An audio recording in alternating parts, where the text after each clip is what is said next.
नमस्कार दोस्तों, आज हम लेकर आए हैं एक ऐसी कहानी जो बाहर से प्यार और खुशियों की लगती है, लेकिन अंदर से भरी है धोखे, साजिश और एक दिल दहलाने वाली हत्या से। यह है इंदौर के राजा रघुवंशी की कहानी। एक नौजवान जिसने अपनी नई नवेली दुल्हन सोनम के साथ मेघालय में हनीमून का सपना देखा था, लेकिन यह सपना उसकी जिंदगी का आखिरी सफर बन गया। आखिर मेघालय की उन सुनसान वादियों में हुआ क्या था? तो तैयार हो जाइए, क्योंकि ये कहानी आपको सोचने पर मजबूर कर देगी। चलिए शुरू करते हैं। 11 मई 2025 को इंदौर में 29 साल के राजा रघुवंशी ने 24 साल की सोनम से शादी रचाई। राजा एक कामयाब ट्रांसपोर्ट कारोबारी था। उसकी जिंदगी में सब कुछ ठीक चल रहा था। ये शादी एक ऑनलाइन मैट्रिमोनियल ऐप के जरिए तय हुई थी। शादी की तस्वीरें और वीडियो सोशल मीडिया पर वायरल हो गए। हंसी, नाच, गाना, मेहंदी की रस्में, हर तरफ खुशियां ही खुशियां थीं। राजा का परिवार बेहद खुश था।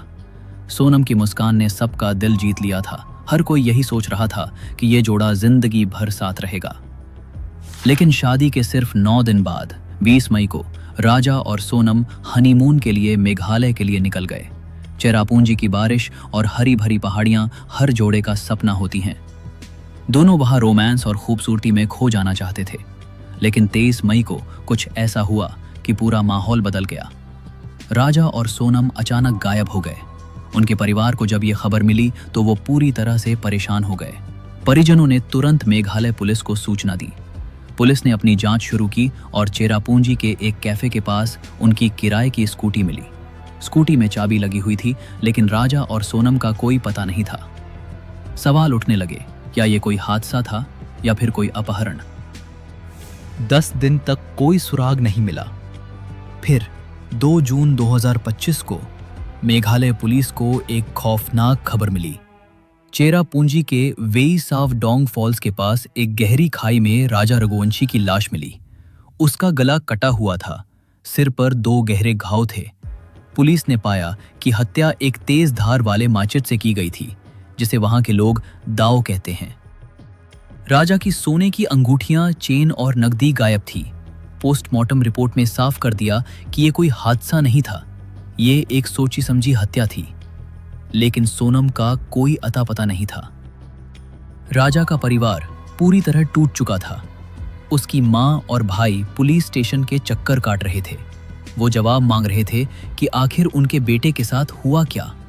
मेघालय पुलिस पर सवाल उठने लगे कि वो इतनी ढीली जांच क्यों कर रही है।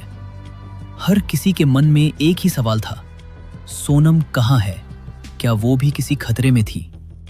दोस्तों, अब जो सच सामने आने वाला है वो आपके होश उड़ा देगा। 9 जून 2025 को मेघालय पुलिस ने एक सनसनीखेज खुलासा किया। सोनम, जो सबको लापता लग रही थी, वो इस हत्या की सबसे बड़ी साजिशकर्ता थी। उसने उत्तर प्रदेश के गाजीपुर में एक ढाबे पर खुद को पुलिस के हवाले कर दिया। उसने पुलिस को बताया कि उसके गहने और पैसे चोरी हो गए और राजा की हत्या हो गई। लेकिन पुलिस को उसकी कहानी पर यकीन नहीं हुआ, क्योंकि उससे पहले ही पुलिस ने 4 लोगों को गिरफ्तार कर लिया था। पहला था राज कुशवाहा, जो सोनम का कथित दोस्त था। वो सोनम के परिवार के प्लाईवुड कारोबार में 20 साल से काम कर रहा था। दूसरा था 19 साल का आकाश राजपूत। तीसरा 22 साल का विशाल सिंह चौहान और चौथा आनंद कुर्मी। ये लोग कोई किराए के गुंडे नहीं थे।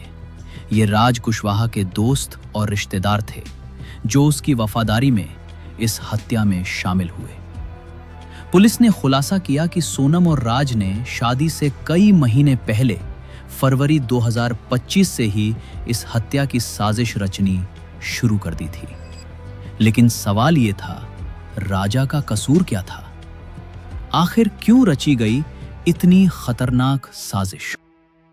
अब इस साजिश की गहराई को समझिए। जांच में पता चला कि सोनम और राज कुशवाहा का एक गुप्त रिश्ता था। इस रिश्ते को राजा और उसके परिवार से पूरी तरह छिपाया गया था। सोनम ने अपने परिवार के दबाव में राजा से शादी तो कर ली, लेकिन उसका और राज का इरादा साफ था, राजा को रास्ते से हटाना। उन्होंने कई तरह के प्लान बनाए, पहले वो चाहते थे कि सोनम का गायब होना दिखाया जाए ताकि कोई शक न करे। फिर एक और खतरनाक आइडिया आया, किसी और की लाश जलाकर उसे सोनम बताना ताकि वो हमेशा के लिए गायब हो जाए। शादी के सिर्फ 4 दिन बाद 15 मई को सोनम अपने मायके इंदौर लौट आई। उसने गुप्त रूप से गुवाहाटी की टिकट बुक की। उस दौरान उसने राज कुशवाहा के साथ सैकड़ों फ़ोन कॉल्स किए। 19 मई तक राज के 3 दोस्त आकाश, विशाल और आनंद गुवाहाटी पहुंच चुके थे। उनका पहला प्लान गुवाहाटी में राजा की हत्या का था, लेकिन ये नाकाम रहा। इसके बाद उन्होंने चेरापूंजी की सुनसान पहाड़ियों को चुना। सोनम का एक बैकअप प्लान भी था। अगर उसके दोस्त नाकाम रहे तो वो खुद राजा को किसी पहाड़ से धक्का दे देगी और इसे एक सेल्फी हादसा दिखाएगी। दोस्तों, इतनी ठंडी और खतरनाक सोच सुनकर आपका दिल कांप गया ना? 23 मई 2025 सुबह करीब 5 बजे राजा और सोनम ने चेरापूंजी के नौंगरीट में एक होम स्टे से चेकआउट किया। वो ट्रैकिंग के लिए निकले। उनके साथ एक स्थानीय गाइड अल्बर्ट और 3 पर्यटक आकाश, विशाल और आनंद थे। सुबह 10 बजे अल्बर्ट ने देखा कि ये लोग हिंदी में बात कर रहे थे। उन्होंने अल्बर्ट से कहा कि वो अकेले घूमना चाहते हैं। अल्बर्ट चला गया। दोपहर करीब 12 बजे सोनम ने राजा की मां को फोन किया। उसने कहा, हम ट्रैकिंग से बहुत थक गए हैं। ये राजा की मां के साथ उनकी आखिरी बात थी। दोपहर 2 से 2:30 के बीच वेईसाओ डोंग फॉल्स के पास साजिश पूरी हुई। विशाल ने एक माचट निकाला और राजा के सिर पर वार किया। पुलिस के मुताबिक सोनम सामने खड़ी थी। उसने चिल्लाकर कहा, जल्दी करो, इसे खत्म करो। राजा तड़प रहा था। उसकी आंखें सोनम से मदद मांग रही थीं, लेकिन सोनम ने मुंह फेर लिया। हत्या के बाद आकाश, विशाल और आनंद ने राजा की लाश को खाई में फेंक दिया। सोनम ने भी इसमें उनकी मदद की। फिर उसने अपना खून से सना रेनकोट आकाश को दे दिया। विशाल ने उसे एक बुर्का दी और सोनम वहां से भाग गई। सोनम ने बड़ी चालाकी दिखाई। उसने बुर्का पहना और शिलोंग से गुवाहाटी के लिए टैक्सी ली। फिर वो सिलीगुड़ी, पटना, आरा, लखनऊ और आखिरकार इंदौर पहुंची। 26 मई से 8 जून तक वो इंदौर में एक किराए के फ्लैट में छिपी रही। मेघालय पुलिस ने 42 जगहों के सीसीटीवी फुटेज से उसकी हरकतें पकड़ ली। सोनम का खून से सना रेनकोट, आकाश की शर्ट और हत्या में इस्तेमाल मचेट, ये सब सबूत पुलिस के हाथ लगे। राज कुशवाहा, जो इंदौर में ही था, अपने दोस्तों की गिरफ्तारी से घबरा गया। उसने सोनम को फोन करके कहा कि वो सिलीगुड़ी में अपहरण का नाटक करे ताकि शक न जाए। लेकिन एक महिला उजाला ने सोनम को बस में देखा। उजाला ने सोशल मीडिया पर इस केस का एक वीडियो देखा था। उसने तुरंत पुलिस को खबर दी। 8 जून को सोनम ने गाजीपुर के एक ढाबे पर सरेंडर कर दिया। मेघालय पुलिस की स्पेशल इन्वेस्टिगेशन टीम ने दिन रात मेहनत की। उन्होंने राज कुशवाहा और उसके दोस्तों से एक पिस्तौल, गोला बारूद और 50,000 रुपए बरामद किए। रतलाम के एक फ्लैट से गहने, एक लैपटॉप और कुछ कागजात भी मिले। राजा के भाई ने बताया कि शादी में सोनम को 16 लाख रुपए के गहने दिए गए थे। सोनम ने राजा को हनीमून पर वो गहने पहनने के लिए कहा था। सोनम और राज ने पुलिस के सामने अपनी भूमिका कबूल कर ली, लेकिन आकाश और आनंद ने कोर्ट में चुप्पी साध ली। 22 जून को पुलिस ने इंदौर से एक प्रॉपर्टी डीलर और एक सिक्योरिटी गार्ड को भी पकड़ा। पुलिस को शक है कि सोनम के परिवार को उसके और राज कुशवाहा के रिश्ते की खबर थी।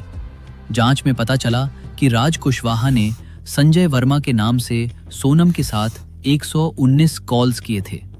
राजा की मां ने रोते हुए कहा, अगर सोनम को शादी नहीं करनी थी तो वो ना करती। मेरे बेटे को क्यों मारा? दोस्तों, कई सवाल अब भी बाकी हैं। क्या ये सिर्फ प्यार का धोखा था या पैसे और कारोबार की साजिश? क्या सोनम के परिवार का भी इसमें कोई हाथ था? आप क्या सोचते हैं? कमेंट्स में ज़रूर बताएं। लाइक करें। अगर आपको हमारी ये वीडियो पसंद आई हो तो हमारे चैनल को सब्सक्राइब करें और बेल आइकॉन दबाएं। अगली बार हम लेकर आएंगे एक और चौंकाने वाली कहानी। तब तक सुरक्षित रहें और सच को सवाल करते रहें।